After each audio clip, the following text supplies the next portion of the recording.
In June 1939, Roosevelt did something no president had ever done before. He invited the King and Queen of England to America. The president hoped their visit might inspire Americans with greater sympathy for Britain, now faced with the Nazi threat. Nears the end of its momentous Atlantic crossing, Canadian waters bear the ship onward, and Canadian sailors offer their first salute to King George VI and to Queen Elizabeth. These are the royal guests for whom all Canada is waiting.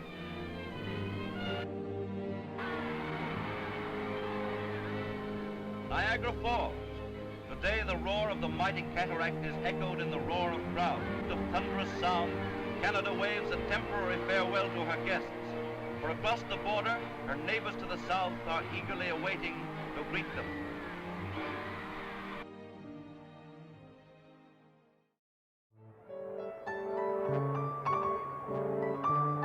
The visit was prepared very carefully, Eleanor later wrote. But Franklin always behaved as though we were simply going to have two very nice young people to stay with us.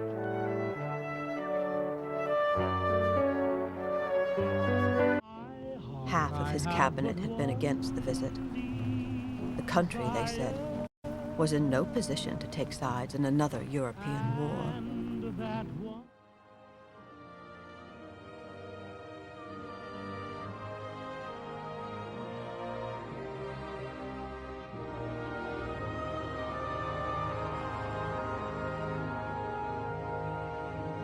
FDR invited King George VI and his wife Elizabeth to visit the United States to foster American sympathy for England.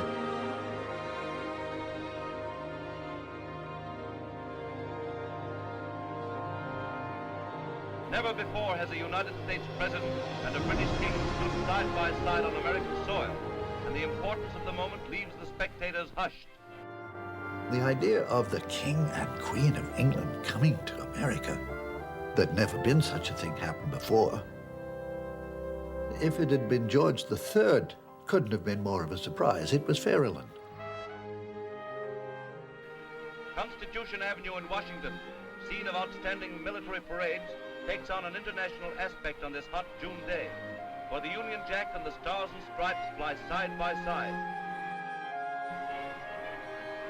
In New York, city of towers and turrets, the visitors are escorted along the city's high-speed skyway en route to the World's Fair. There, pageantry goes hand in hand with art and science in the greatest show on earth.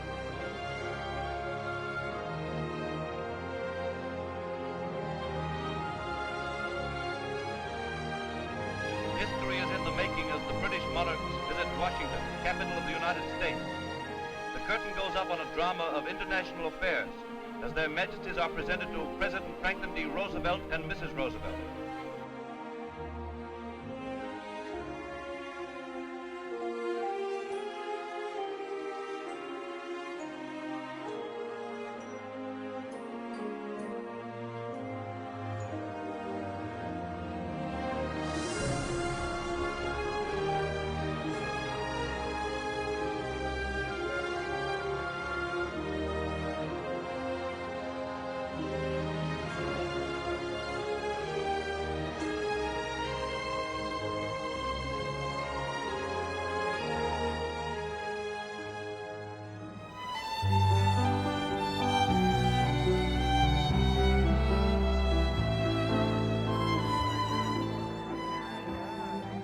The royal couple had won American hearts.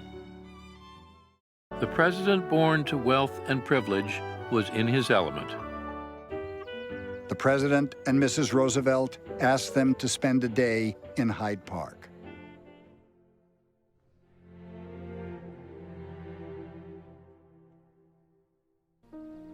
And all the while, the king and queen were getting closer.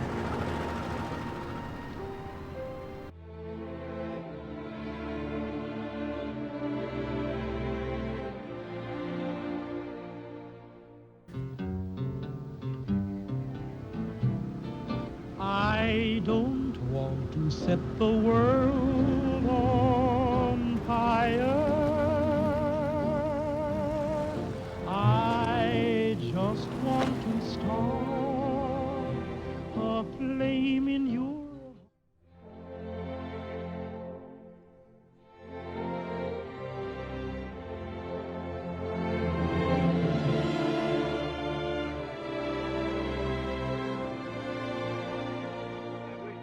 take a couple of months off from the White House and come down here and live with them, because I know I'd get full of health the way they have.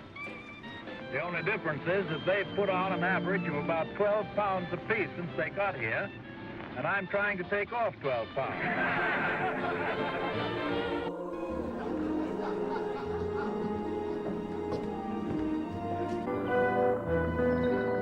And Roosevelt took them off to Hyde Park and drove his own hand-run automobile.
I arrived at St. James Church at 10, and the doors did not open until 11.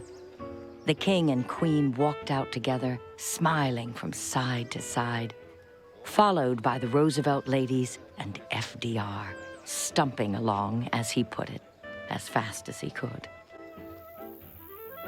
Then I went along to Top Cottage for the picnic.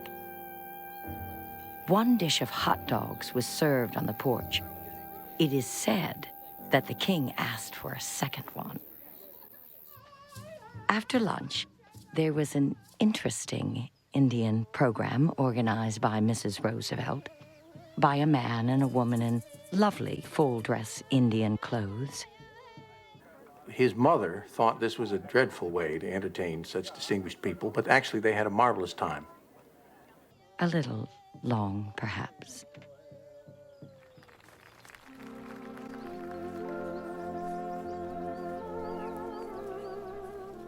There was something incredibly moving about this scene. River in the evening light, and the voices of many people singing this old song. No one wanted to go to bed that night. Finally, Franklin had to instruct the band to stop playing. He sat up with the King quite late at night, whom he called George, and finally put his hand on his knee and said, "Young man, it's time for you to go to bed." And the King later said to one of his aides, "Why don't my ministers talk to me that way?"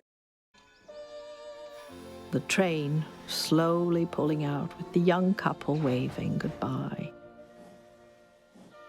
One thought of the clouds that hung over them and the worries they were going to face, and turned away from the scene with a heavy heart.